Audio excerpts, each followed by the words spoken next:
first of all, my English is not very good, so and it's the first time I do a speech like that. So yeah, thanks for.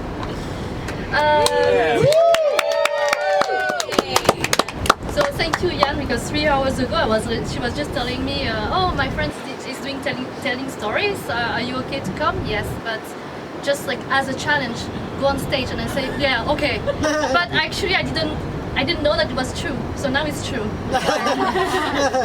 So I would like to talk about maybe a bit of one of my stories because well, I'm French Vietnamese, born in Nantes, and my whole life I have been always moving every 3-4 years to different cities and countries.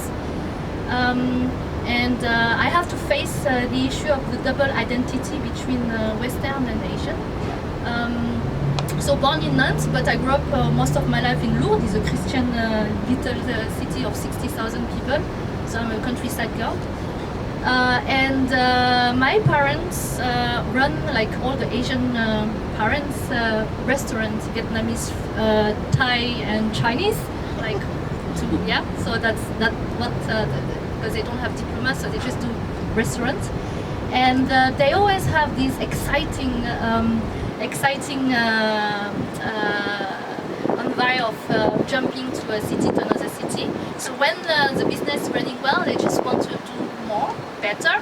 So from Nantes, they moved to Poitiers to Toulouse, Lourdes, so different cities. So from age 0 to age, as I moved 18, I moved 10 times in France. So I had to face each time the difficulty to be in a new position in the school.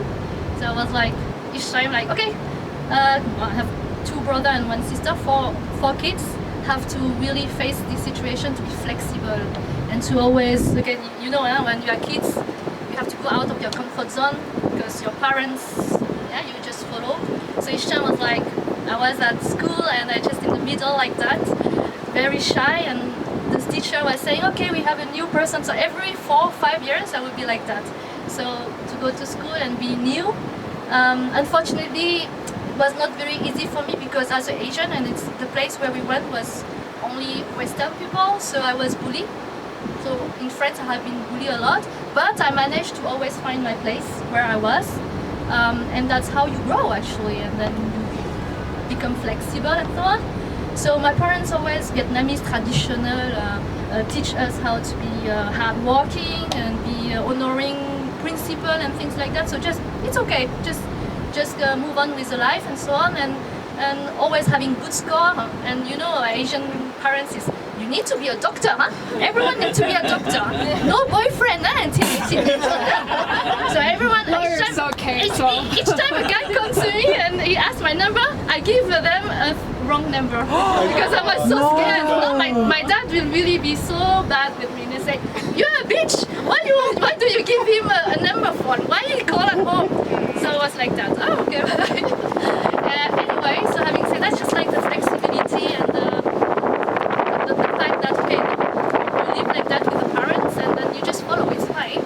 I get good score. I have a very good ending at school, and then it's happened that I have to leave my home and I continue my adventure in Asia. So it's been like 12 years in Asia, and unfortunately, I think I have this shot like my parents, and I like to also move from a country to another country. So I have been moving 4 times in a different country. So I start in Vietnam for 3 years.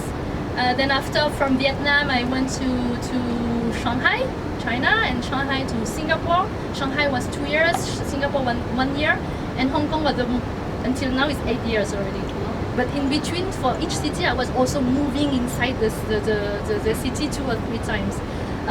So that is another experience because while I was a banana in Europe, so when I go to Asia, I have this difficulty still. Even though I'm Vietnamese, I have these difficulties the first 6 months because they saw me like a Vietnamese. I speak Vietnamese and so on, but I have an accent weird.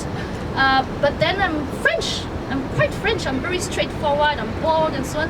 So for them, it's like, this one is so weird. She doesn't look like Vietnamese. So I have been like a lot of people bullying me as well. But because with the time I became very strong in France and so on, so I became more mature, so I managed to just stand up on my own and be able to just fight against them, but not fight in a way negative. I have been strategic. At the end of the day, I managed to get to gain the confidence of the Vietnamese people, and I really integrate the society of Vietnam. So there was a difficulty for me for integrating Vietnam, but at the end, yes, I managed to be in my identity, on my roots, because at the end I'm Vietnamese, it's my roots. Then yes, so the company who recruits me in Vietnam is still my company within these 12 years. Have been moving me around to different countries. Each time I have difficulty to adapt in the new country, new culture. But again, persistence, resilience, and hard working allow you to integrate the society or the culture of the different city.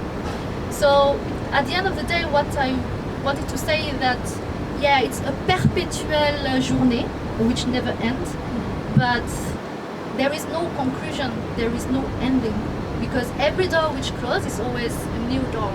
So never stop at a place where you say, oh, this is the end. It's never be the end. So you can create a future of something. This is really up to you. Yeah. So how many minutes now already? You're good. You're good. Yeah. So that's it. Yeah.